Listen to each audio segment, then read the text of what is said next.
Hello dear students, तो स्वागत है आप सभी का हमारे यूट्यूब चैनल में। और साथियों, जैसे कि आप सभी को पता है कि छत्तीसगढ़ सेट 2026 के लिए जो लेक्चर सीरीज मैंने शुरू किया था, उसमें आप लोगों को मैं सिलेबस डिस्कशन कराया था। तो सारे सिलेबस को मैंने प्रीवियस लेक्चर में पूरा डिस्कशन कर दिया था। आज हम इनऑर्गेनिक केमिस्ट्री का सबसे बेसिक चैप्टर पढ़ेंगे, जिसका शुरुआत होता है आपका क्वांटम नंबर से। ठीक है, तो आपने अपने बेसिक क्लास में जरूर पढ़े होंगे क्वांटम नंबर। क्वांटम नंबर क्या होते हैं। मैं आज जनरल इनऑर्गेनिक में बारे में बात करूंगा, जिसका जो इनऑर्गेनिक केमिस्ट्री का टॉपिक आता है इनऑर्गेनिक केमिस्ट्री में। ठीक है, क्वांटम नंबर आप पढ़े होंगे। तो चलिए स्टार्ट करते हैं, क्या होते हैं क्वांटम नंबर और कितने टाइप के क्वांटम नंबर होते हैं। जनरली इस टॉपिक से 1 से 2 क्वेश्चन आपको देखने को मिलता है। छत्तीसगढ़ सेट बोलो या अगर किसी भी स्टेट का सेट की बात करते हैं, तो इसमें जो क्वेश्चन होते हैं बहुत बेसिक क्वेश्चन आते हैं जो आप ऑलरेडी पढ़े हुए हैं। तो चलिए ये देखिए, बात करते हैं कितने टाइप के क्वांटम नंबर्स होते हैं। तो बच्चों ये देखिए, एक पहला क्वांटम नंबर होता है जिसका नाम है प्रिंसिपल क्वांटम नंबर, जिसको आप बोलते हैं क्या, मुख्य क्वांटम संख्या भी बोले जाते हैं। हिंदी मीडियम के बच्चे एक बार इसको जरूर पढ़े होंगे, मुख्य क्वांटम संख्या। ठीक है, वैसे तो आप अगर मास्टर किए हैं तो पूरा सारा चीज आप इंग्लिश मीडियम में किए हैं तो कोई दिक्कत नहीं है। दूसरा है आपका एंगुलर क्वांटम नंबर, जिसको आप बोलते हैं क्या, द्विगंशीय क्वांटम संख्या बोलते हैं, और इसको एल से डिनोट करते हैं। फिर मैं आपको बताऊंगा डेफिनेशन के तौर पे भी। मैग्नेटिक क्वांटम नंबर और आपका स्पिन क्वांटम नंबर होता है। 4 टाइप के क्वांटम नंबर होते हैं। तो डेफिनेशन के तौर पे देखते हैं अगर क्वांटम नंबर होता क्या है। तो क्वांटम नंबर ऐसा नंबर होता है जो किसी पर्टिकुलर एटॉमिक ऑर्बिटल को स्पेसिफाई करता है। यहाँ लिखा है देखिए, specify the properties of atomic orbital and the properties of electron in orbital. कोई इलेक्ट्रॉन किस ऑर्बिटल में है और उस जिस ऑर्बिटल में है उसका शेप कैसा है, उसका स्पिन किस तरीके से है, प्लस हाफ है या माइनस हाफ है, या यूं कहें कि उसका मैग्नेटिक जो ओरिएंटेशन है, मैग्नेटिक फील्ड में उसका ओरिएंटेशन है वो किस तरीके से रहेगा। ये सारी चीजों को बात करता है आपका क्या, क्वांटम नंबर। तो सबसे पहला क्वांटम नंबर है प्रिंसिपल क्वांटम नंबर। अच्छा, प्रिंसिपल क्वांटम नंबर क्या होता है। प्रिंसिपल क्वांटम नंबर जो है बताता है आपका कि कौन जो इलेक्ट्रॉन्स है, देखिए यहाँ पे लिखा है एन से डिनोट करते हैं बोला हूं। और आपका प्रिंसिपल क्वांटम नंबर जो है क्या करता है, डिटरमाइन द एनर्जी लेवल। इस मीन्स जो आपका इलेक्ट्रॉन्स है वो कौन से एनर्जी लेवल में है, आपका 1 एनर्जी लेवल में है, 2 है या 3 है, तो उसका सेल को बताता है 1 2 3 4 5। अच्छा, एन की जो वैल्यू होती है 1 से स्टार्ट हो सकता है, 0 से स्टार्ट नहीं होगा। ठीक है, तो चलिए प्रिंसिपल क्वांटम नंबर की बात करते हैं। तो प्रिंसिपल क्वांटम नंबर शुरू होता है आपका 1 से लेके आपका इनफाइनाइट तक जा सकता है। और दूसरा ये एनर्जी लेवल क्या करता है ये बताता है। दूसरा है आपका बोला हूं मैं एजीमुथल क्वांटम नंबर, जिसको हम बोलते हैं एंगुलर मोमेंटम क्वांटम नंबर भी बोलते हैं। इसका जो वैल्यू है वो आता है 0 से शुरू होता है, यानी कि n-1 तक जा सकता है। ये क्या करता है, क्या बोलते हैं, एंगुलर डिपेंडेंस शेप को बताता है। इसका एल की वैल्यू अगर 0 होता है, ठीक है, एल की वैल्यू अगर 0 होता है तो आपका एस ऑर्बिटल होता है। एल की वैल्यू अगर 1 होता है तो पी ऑर्बिटल होता है। एल की वैल्यू वैसे अगर 2 होता है तो ये होता है आपका डी ऑर्बिटल होता है। और एल की इक्वल टू अगर 3 होता है तो ये एफ ऑर्बिटल है। ये आपका क्या है, एल की वैल्यू किसको बताता है, बोलो शेप को बताता है। अच्छा, तीसरा जो है आपका मैग्नेटिक क्वांटम नंबर, मैं आपको निकालना भी सिखाऊंगा कैसे निकालते हैं। मैग्नेटिक क्वांटम नंबर जो है 0 से लेके कहां तक जाता है, आपका प्लस माइनस एल तक जाता है। इसका मतलब ये है कि अगर एस के लिए बात करते हैं तो एम की वैल्यू 0 होगी। ये क्या करता है, ओरिएंटेशन को बताता है, किसी पर्टिकुलर 3 डायमेंशन में orientation in space, angular momentum in the Z direction. 3 direction की अगर बात करते हैं तो तीनों का अपना ओरिएंटेशन को बताता है। कौन सा, मैग्नेटिक क्वांटम नंबर। और जो चौथा है आपका स्पिन क्वांटम नंबर, ये बताता है आपका किसी पर्टिकुलर इलेक्ट्रॉन का ओरिएंटेशन को बताता है। इट मींस ये प्लस हाफ होगा अगर क्लॉकवाइज होता है तो, और एंटी क्लॉकवाइज होता है तो क्या होता है आपका माइनस हाफ। 2 तरीके से आपका इलेक्ट्रॉन जो है मोशन करता है, क्लॉकवाइज और आपका एंटी क्लॉकवाइज। तो इस तरीके से हम क्वांटम नंबर के चारों चीज को पढ़ रहे हैं। अब सबसे पहला देखिए प्रिंसिपल क्वांटम नंबर क्या कहता है। जो मैं आपको बता रहा था, प्रिंसिपल क्वांटम नंबर को आपको बताया कि एनर्जी लेवल को बताता है। आपने बोर थ्योरी जरूर पढ़े होंगे। तो यहाँ पे देखते हैं n इज इक्वल टू 1, जो के एल एम एन सेल होते हैं, जिसको डिनोट करते हैं आपका क्या, n इज इक्वल टू 1 से 2 से 3 से 4 से। इट मीन्स अब जैसे जैसे हम ऊपर जाते हैं एनर्जी हमारी बढ़ती है, और number of cell, it means n is equal to 1 2 3 4 5 6। ये क्या है, हमारे प्रिंसिपल क्वांटम नंबर को बताता है। अच्छा, कभी आपने ऐसे लिखे देखे होंगे 1s, तो इसका मतलब क्या है, ये जो सामने में जो नंबर लगा होता है वो कहलाता है हमारा प्रिंसिपल एनर्जी लेवल। और दूसरा वाला जो है आपका जो डेजिग्नेशन है, जो लेटर में डेजिग्नेशन है, वो है आपका क्या, ऑर्बिटल के शेप को बताता है। फिर आगे मैं बात करूंगा शेप के बारे में।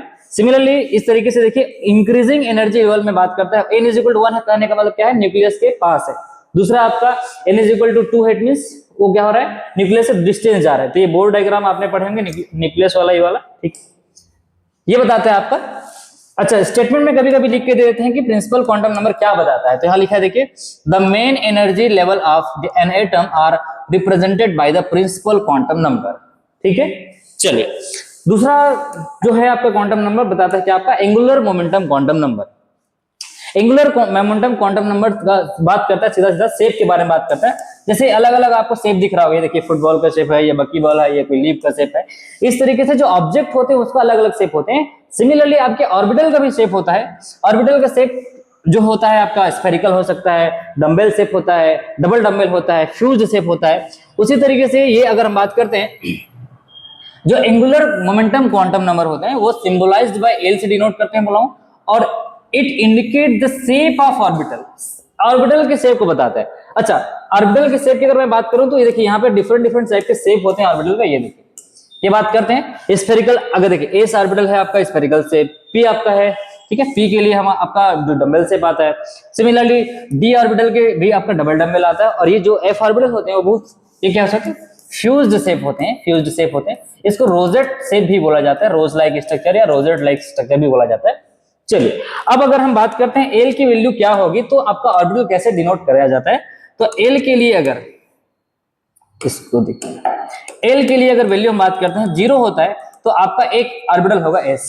दूसरा अगर हम बात करते हैं एल के लिए 1 होगा, इसका मतलब क्या है, आपके पास 3 टाइप के नंबर हो सकते हैं इसका, ठीक है, P होगा। और उसी तरीके से आपका L की वैल्यू अगर 2 होगा तो आपका D ऑर्बिटल होगा बोला हूं, और L इज इक्वल टू 3 होगा तो आपका क्या होगा, F ऑर्बिटल होगा। ठीक है, चलिए अब इस बारे में मैं इसका फार्मूला भी आपको बता देता हूं, कैसे इसको डायरेक्टली निकालना होता है।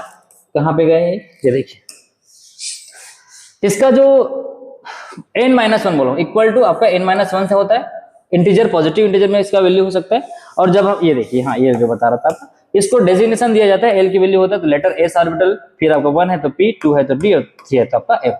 तो अगर हम यहाँ पे बात करते हैं, क्या बात करते हैं, 2p बात करते हैं। तो 2p के लिए अगर हम बात करेंगे तो ये हो जाएगा हमारा n की वैल्यू 2 हो जाएगा, और ये p है मतलब l की वैल्यू क्या हो जाएगी, 1 हो जाएगा। ठीक है, आगे जब मैं m की वैल्यू बताऊंगा तो आपको p भी क्लियर हो जाएगा।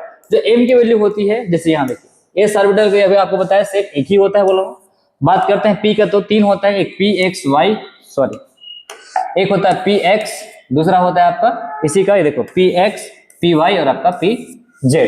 क्योंकि ये 3 डायमेंशनल में तीन एक्सिस में होता है। अगर मैं बात करता हूं तो इसको हो जाएगा क्या, -1 0, सॉरी +1 0 और आपका -1। चलिए अब अगर हम डी की बात करते हैं तो डी के 5 शेप होते हैं, आपको पता होगा, dx2 y2 होता है, dxy होता है, dyz होता है, dxz ऑर्बिटल और आपका dz2। आपको ये क्या है, आपका अलग अलग एक्सिस में रखा हुआ है। ये dx x और z के बीच में रखा हुआ है, बिटवीन द एक्सिस है, अलॉन्ग द एक्सिस है। उसी तरीके से आपका xy एक्सिस में रखा हुआ है, तो इसका नाम क्या है, आपका xy ऑर्बिटल है। तो डी के आपके पास कितने होते हैं, 5 शेप होते हैं। उसके बाद आपका एक तीसरा जो क्वांटम नंबर आता है वो होता है आपका मैग्नेटिक क्वांटम नंबर। अच्छा, मैग्नेटिक क्वांटम नंबर का जो वैल्यू होता है वो क्या बताता है, -l से लेके +l तक होता है। अगर मान लीजिए मैं बात करता हूं l की वैल्यू 1 है, तो आपको बोला हूं m की वैल्यू निकालना है, तो ये -1 से लेके कहां तक जाएगा, -1 से लेके +1 तक जाएगा। इसका मतलब ये है कि -1 0 आपका +1 हो जाएगा, जब l की वैल्यू क्या रहेगी, 1 रहेगा। सिमिलरली l की वैल्यू अगर 2 रहा तो फार्मूला क्या कहता है, -l से लेके आपको +l तक जाना है। तो माइनस क्या है आपका, -2 -1, फिर आएगा 0, फिर आएगा +1, फिर आएगा आपका +2। तो ऐसे आपको समझना होता है। चलिए अभी मैग्नेटिक फील्ड में अगर किसी पर्टिकुलर सैंपल को या किसी एटम को बम्बार्डमेंट किया जाता है, यहाँ देखिए एटॉमिक बीम आ रहा है, ये आपका सैंपल है, तो ये 2 इसमें स्प्लिट हो जाता है। बोल रहा हूँ इलेक्ट्रॉन को क्या है, ये स्पिन है, स्पिन सॉरी मतलब इलेक्ट्रॉन का मैग्नेटिक बिहेवियर है, तो एक आप पॉजिटिव होता है, आपका एक तो निगेटिव होता है। तो ये क्या बताता है, मैग्नेटिक क्वांटम नंबर जो है indicate the orientation of orbital around the nucleus. उस न्यूक्लियस के अराउंड ओरिएंटेशन कैसा है, इसको हिंदी में बोला जाता है अभिविन्यास कैसा है, ये बताता है आपका कौन, मैग्नेटिक क्वांटम नंबर। और मैग्नेटिक क्वांटम नंबर की वैल्यू जो होती है वो कहां से शुरू होता है, बोलूंगा आपको, ये देखिए, ये इस तरीके से आपका एटम में इलेक्ट्रॉन्स रहते हैं, और इस ई इलेक्ट्रॉन को एड्रेस करना चाह रहे हैं हम लोग, इसी इलेक्ट्रॉन को एड्रेस करना चाह रहे हैं। तो इस एड्रेस के लिए आपको क्वांटम नंबर दिया है आपका n, l, m और s, जो कि n आपको क्या बताता है, बोला हूं मैं प्रिंसिपल क्वांटम नंबर होता है या प्रिंसिपल एनर्जी लेवल होता है ये, तो ये मैं ऑलरेडी डिस्कस कर चुका हूँ। एल आपका बताता है बोला हूँ एजीमुथल क्वांटम नंबर, जो आपको शेप को बताता है कैसा इसका शेप होगा, और एम आपको बताता है बोला हूँ ओरिएंटेशन को बताता है, ये ओरिएंटेशन को बताता है। और जो लास्ट वाला होता है वो क्या बताता है, स्पिन। ये आपने अपने बेसिक क्लास में पढ़े होंगे, बहुत ज्यादा इसमें डिफिकल्टी चीज नहीं है, मैं कुछ क्वेश्चंस आपको कराऊंगा तो आपको क्लियर हो जाएगा। चलिए फिर लास्ट है आपका स्पिन क्वांटम नंबर होता है। स्पिन क्वांटम नंबर की दो पॉसिबल वैल्यू हो सकती है बताया हूँ। अगर ये एंटी क्लॉकवाइज घूम रहा है तो इसका प्लस हाफ होगा बोला हूँ, और इसका अगर ये एंटी क्लॉकवाइज जा रहा है तो इसका क्या होगा, नेगेटिव हाफ होगा। इट मींस अगर एक ऑर्बिटल में दो इलेक्ट्रॉन को रहना है, ये देखिए आपने जरूर पढ़े होंगे पाउली का एक्सक्लूजन प्रिंसिपल, ये कहता है कि एक ऑर्बिटल में अगर एक इलेक्ट्रॉन है तो इसका स्पिन कैसा रहेगा, अगर मान लीजिए प्लस हाफ है तो इसका दूसरा जब रहना होगा तो इसको क्या होना चाहिए, माइनस हाफ होना चाहिए। ये बेसिक बातें हमने अपने क्लास 11 में जरूर पढ़े होंगे, ठीक है। तो दो पॉसिबल वैल्यू आती है बोला हूँ, माइनस हाफ और आपका प्लस हाफ। तो ये इस तरीके से हमने चारों क्वांटम नंबर को समझ ली।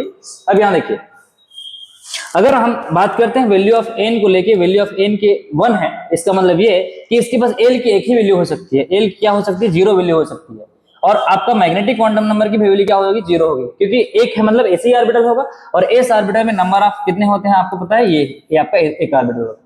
सिमिलरली अगर एल की वैल्यू एन की वैल्यू 2 आ गया, इसका मतलब ये है कि 2s भी हो गया और आपका 2p भी हो गया। ये कौन कहता है आपका, ये जो है आपका पाउलिस एक्सक्लूजन प्रिंसिपल कहता है कि it states that no two electrons in an atom can have same value of all the four quantum number। ये स्टेटमेंट किसका है, आपका पाउली का अपवर्जन सिद्धांत बोलते हैं। पाउली का एक्सक्लूजन प्रिंसिपल ये कहता है कि किसी भी एक ऑर्बिटल में जो दो इलेक्ट्रॉन है, उन दोनों इलेक्ट्रॉनों की चारों क्वांटम संख्या कभी भी समान नहीं हो सकती। अगर आप बात करेंगे एन की वैल्यू, एल की वैल्यू या एम की वैल्यू, तो डेफिनेटली आपका जो चौथा नंबर का जो क्वांटम नंबर होगा, स्पिन क्वांटम नंबर होगा, वो क्या होंगे, डिफरेंट होंगे। ये कहता है आपका कौन, पाउली का exclusion principle.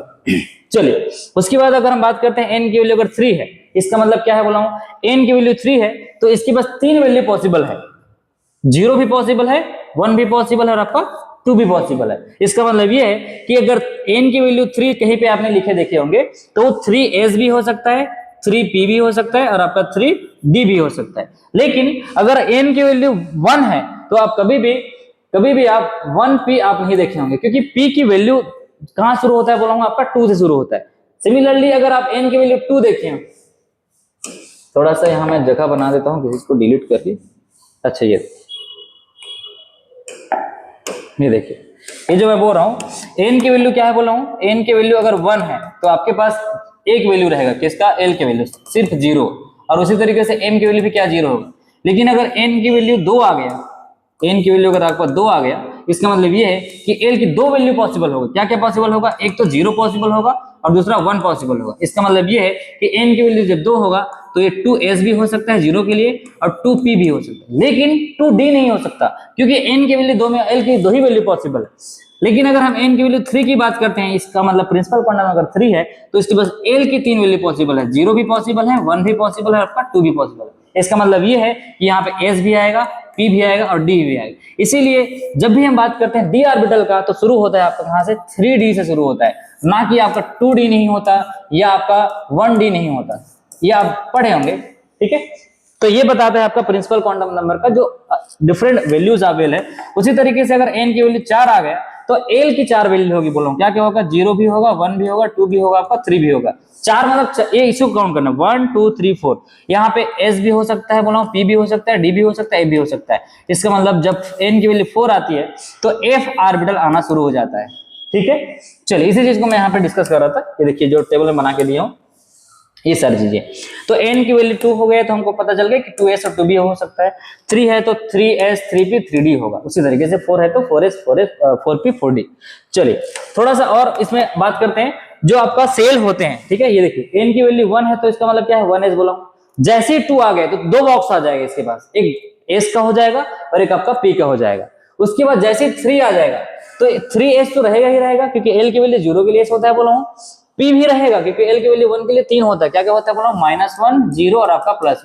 But when is equal to 3 तो d भी आ जाएगा, तो ये हो जाएगा आपका -2 -1 0 +1 +2। ऐसे हमको समझना है। और मैं बोला हूं n की वैल्यू कहां तक जा सकता है, इनफाइनाइट नंबर तक जा सकता है, जितना आपका एनर्जी लेवल होगा, ठीक है। चलिए अब हम थोड़ा सा इसका आगे बात करते हैं, जिसमें हम पढ़ते हैं शेप के बारे में। ये तो पढ़ लिया, ये देखिए सेट आपका बोला हूँ कि 90% जो प्रोबेबिलिटी होती है जहां पे क्या होता है ऐसा, जहां पे इलेक्ट्रॉन या प्रोबेबिलिटी ऑफ फाइंडिंग इलेक्ट्रॉन है 0 होता है, नोड कहलाता है। और डेफिनेटली आपका जब हम एस ऑर्बिटल में प्रोबेबिलिटी की बात करते हैं, ठीक है, तो अराउंड द जो आपके ऑर्बिटल्स होते हैं वहां पे आपके इलेक्ट्रॉन्स पाए जाते हैं। उसी तरीके से पी ऑर्बिटल है, उसी तरीके से आपका डी ऑर्बिटल है। तो मैं आपको एक आध क्वेश्चन देता हूं ताकि आपको क्लियर हो जाएगा। चलिए थोड़ा सा देखते हैं, किसी पर्टिकुलर एक आध एलिमेंट के लिए हम इलेक्ट्रॉन क्वांटम नंबर निकाल लेते हैं। ये देखिए, चलिए मान लीजिए मैं बात करता हूं हाइड्रोजन के लिए, ठीक है, H1 है हमारे पास और यहाँ पे कितने हैं, एक ऑर्बिटल में इलेक्ट्रॉन भरा हुआ है। स्टार्टिंग से शुरुआत करते हैं एकदम बेसिक से। यहाँ पे मैं बात करता हूँ इसको बोला जाता है 1s1। अब यहाँ पे आपको चारों क्वांटम नंबर को निकालना है। तो n की वैल्यू क्या होता है बोलो, जो सामने में रखा रहता है, ये n की वैल्यू 1 हो गया। उसी तरीके से आपका l की वैल्यू क्या हो जाएगी, l की वैल्यू s के लिए 0 हो जाता है बोला हूँ, तो ये हो जाएगा 0। और आपका m की वैल्यू क्या होता है, -l से लेके +l तक जाता है, तो -l से लेके कहाँ तक जाएगा, ये +l तक जाएगा। तो l की वैल्यू 0 है, तो -0 तो -0 होगा, तो आपका आंसर हो जाएगा 0। और s की वैल्यू क्या हो जाएगी यहाँ पे +12। इस तरीके से आपका चारों क्वांटम नंबर निकालना होता है किसी भी एलिमेंट की बात करते हैं। सिमिलरली अगर मैं बात करता हूँ हीलियम का, ठीक है, तो हीलियम हमारा कितना होता है, 2 होता है एटॉमिक नंबर, ठीक है, हीलियम का एटॉमिक नंबर 2 होता है। तो यहाँ पे n की वैल्यू, अच्छा इसको लिखते हैं तो कैसे लिखेंगे, ऐसे लिखेंगे 1s, ये हो गया 2, तो 1s2। सिमिलरली यहाँ पे आपका n की वैल्यू हो जाएगा 1 और l की वैल्यू क्या हो जाएगी 0, m की वैल्यू क्या हो जाएगी आपका फिर से 0 हो जाएगा और s इक्वल टू +12। लेकिन यहाँ पे 2 इलेक्ट्रॉन है, मैंने पहले वाले इलेक्ट्रॉन को निकाला, अभी इस वाले इलेक्ट्रॉन को अगर निकालता हूँ तो सेम आपका n की वैल्यू 1 हो जाएगा, l की वैल्यू 0 हो जाएगा, m की वैल्यू क्या हो जाएगी 0। लेकिन इस नेक्स्ट वाले इलेक्ट्रॉन का जो स्पिन है वो क्या है आपका -12 दिख रहा है। और इसी बात को किन्होंने बोला है, पाउली के एक्सक्लूजन प्रिंसिपल में बोला गया है कि किसी भी 2 इलेक्ट्रॉनों की चारों क्वांटम संख्या कभी भी समान नहीं हो सकती। n l m तीनों इक्वल दिख रहा होगा, लेकिन s की वैल्यू आपको डिफरेंट दिख रहा है, ठीक है। तो ये कहता है आपका पाउली का एक्सक्लूजन प्रिंसिपल। चलिए अब थोड़ा सा बड़े एटम के लिए लेके चलते हैं। मान लीजिए हम क्लोरीन की बात करते हैं, ठीक है, क्लोरीन की बात करते हैं तो क्लोरीन में क्या आता है, इसका एटॉमिक नंबर होता है 17। इसको कैसे लिखते हैं, 1s2 2s2 2p6 3s2 और 3p का होता है 5। तो गिन के देख लीजिए, 5 2 10 10 6, अच्छा कितना ज्यादा हो गया क्या, 6 6 4 10 10 2 12 12 5 17, ठीक है 17 है।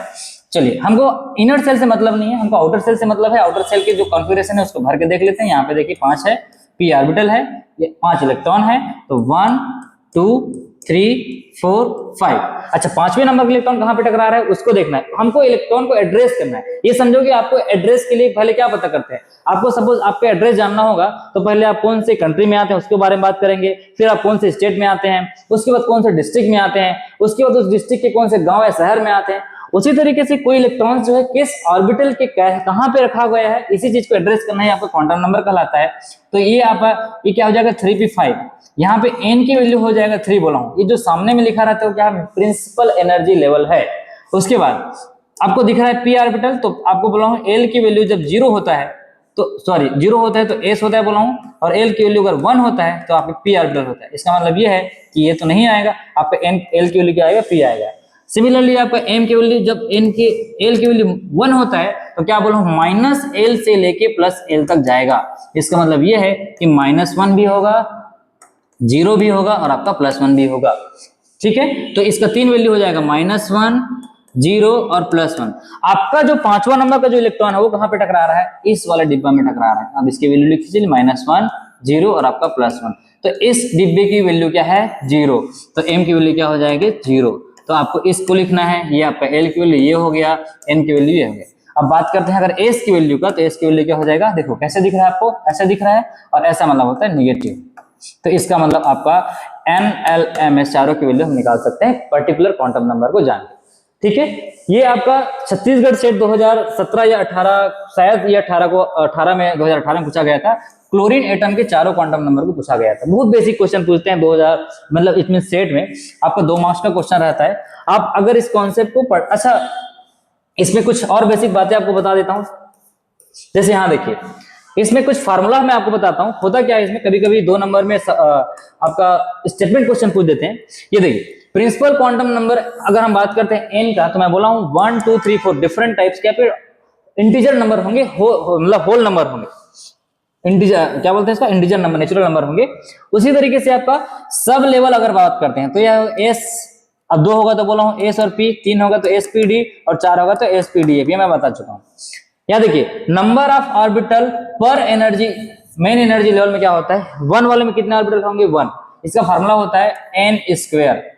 अच्छा 2 अगर हो जाते हैं तो टोटल कितने ऑर्बिटल होंगे, इसका फार्मूला है एन स्क्वायर का। तो यहीं पे आप रख दीजिए 2 का स्क्वायर, तो आंसर कितना हो जाएगा 4।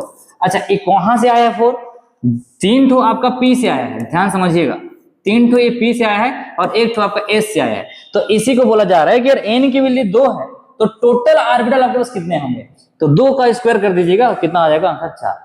अगर आपके पास 3 है तो 3 का स्क्वायर कर दीजिएगा, आपका कितना हो जाएगा 3 3 9। अच्छा 9 एक ही ऑर्बिटल नहीं है, 9 कहां से आया है, ये आपका एक तो एस से आया है, ये आपको एक तो पी से आया है, 3 अब 1 4, और ये आपका कहां से 5, तो एक ये हो जाएगा 5, ये हो जाएगा 5 3 8 5 1 9। यहाँ पे आपका जो नंबर ऑफ ऑर्बिटल है पर एनर्जी लेवल की बात करता है, कौन सा, प्रिंसिपल क्वांटम नंबर को लेते हुए सारे ऑर्बिटल को गिनना है।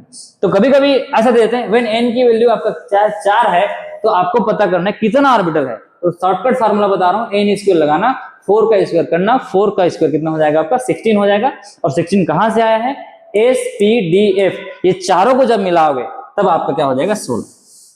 उसके बाद एक और दूसरा आपका इलेक्ट्रॉन्स के लिए है कि एक n इज इक्वल टू 1 है तो आपके उस ऑर्बिटल में कितने इलेक्ट्रॉन आ सकते हैं, उसका फार्मूला होता है 2n स्क्वायर। ध्यान समझना, ये फार्मूला ऑर्बिटल के लिए है, ये फार्मूला आपका इलेक्ट्रॉन के लिए है। अगर आपका 1 है तो आप 1 का स्क्वायर कर देंगे तो 2 इंटू 1 का स्क्वायर हो जाएगा आंसर 2।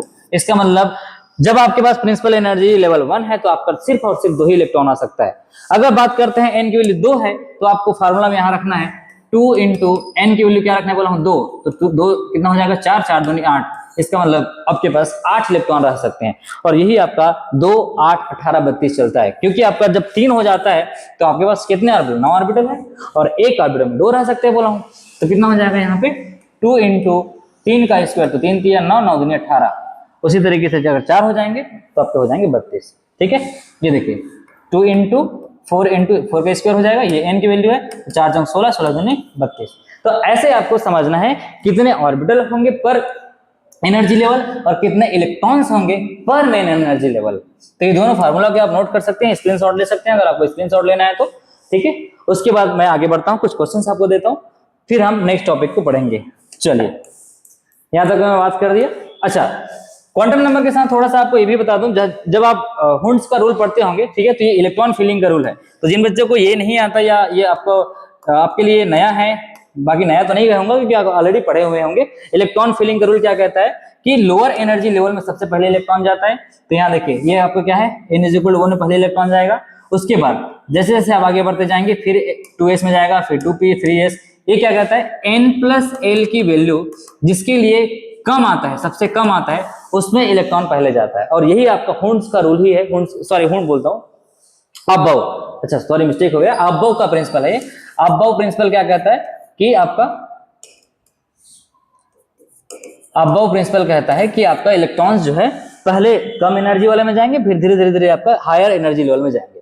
और इसी चीज से आगे आपका बना हुआ है n+l का रूल। अगर मान लीजिए किसी पर्टिकुलर एलिमेंट्स इसके लिए n+l की वैल्यू क्या आ गया, इक्वल आ जाता है। जैसे यहाँ पे देखिए मैं बात कर रहा हूं आपका 3p के लिए n+l की वैल्यू अगर हम लेते हैं तो n की वैल्यू 3 है, p की वैल्यू 1 है, तो इसका हो जाएगा 4। उसके बाद एक दूसरा ले लेते हैं आपका क्या, 4s के लिए क्या है आपका, 4s के लिए जो आपका वैल्यू होगा n+l का, तो कितना हो जाएगा 4 और 0, ये हो जाएगा 4 + 0, तो आंसर 4। तो दोनों में अगर n+l की वैल्यू इक्वल आता है तो n की लोअर वैल्यू को देखा जाता है। n की लोअर वैल्यू किसमें है आपका 3p में, इसीलिए पहले इलेक्ट्रॉन कहां गया वो देखो, पहले इलेक्ट्रॉन गया आपका 3p में, उसके बाद कहां गया 4s में। तो ये आप पढ़े हो n+l की वैल्यू में, सॉरी n+l का रूल में। n+l का रूल कहता है कि आपका n+l का जिसका वैल्यू ज्यादा होगा या कम होगा उसमें पहले इलेक्ट्रॉन जाएगा। उसके बाद अगर मान लीजिए जाए दोनों का इक्वल अगर आ गया तो आपको क्या करना है, n की वैल्यू को देखना है, lower value of n fills firstly. चलिए अब आपको मैं थोड़ा सा एक आधा और क्वेश्चन देता हूं, फिर एक लेक्चर खत्म हो जाएगा क्वांटम नंबर का। फिर नेक्स्ट टॉपिक हम पढ़ेंगे आपका हाइब्रिडाइजेशन का पढ़ेंगे। ठीक है, चलिए एक आधा और आपको हम क्वांटम नंबर क्वेश्चन करा देते हैं। जैसे मान लीजिए बात करते हैं आपका सोडियम का। ठीक है, चलिए सोडियम का इलेक्ट्रॉनिक नंबर होता है 11, इसको हम लिखने जाएंगे, कैसे लिखेंगे 1s2 2s2 2p6 और ये होता है आपका 3s1। ठीक है, ये हम कहां से सीखे हैं, ये हम अबोव प्रिंसिपल से सीखे कॉन्फ़िगरेशन को लिखना। उसके बाद 3s1 है लास्ट में, इनर सेल से यहाँ पे फील्ड वाले को हमको नहीं भरना है, हमको लास्ट वाले बताना है। तो 3s1 को कैसे भरेंगे, ऐसे भरेंगे आप 1, ये हो गया। अब यहाँ पे चारों की वैल्यू निकालना है, मान लीजिए तो n की वैल्यू हो जाएगा, क्या हो जाएगा, सामने में लिखा है 3, उसी तरीके से आपका l की वैल्यू हो जाएगा s के लिए 0 और आपका m की वैल्यू हो जाएगा 0 और s की वैल्यू क्या हो जाएगी +r। तो ऐसे आपको लिखना होता है चारों क्वांटम नंबर की वैल्यू। ठीक है, तो बच्चों अगर आप इस वीडियो को देख रहे होंगे तो मैं आपको कुछ होमवर्क के तौर पे कुछ क्वेश्चन दे देता हूं, सो दैट कि आप नेक्स्ट वीडियो में जब इसको करने बैठेंगे या पढ़ने बैठेंगे तो कुछ इसको सॉल्व कर लेंगे। ठीक है, जैसे मैं बात करता हूं, आपको एल्यूमिनियम का दिया हूं, एल्यूमिनियम का होता है 13, उसी तरीके से आपको फास्फोरस का देता हूं 15, सल्फर का होता है आपका, सल्फर का कितना होता है 16।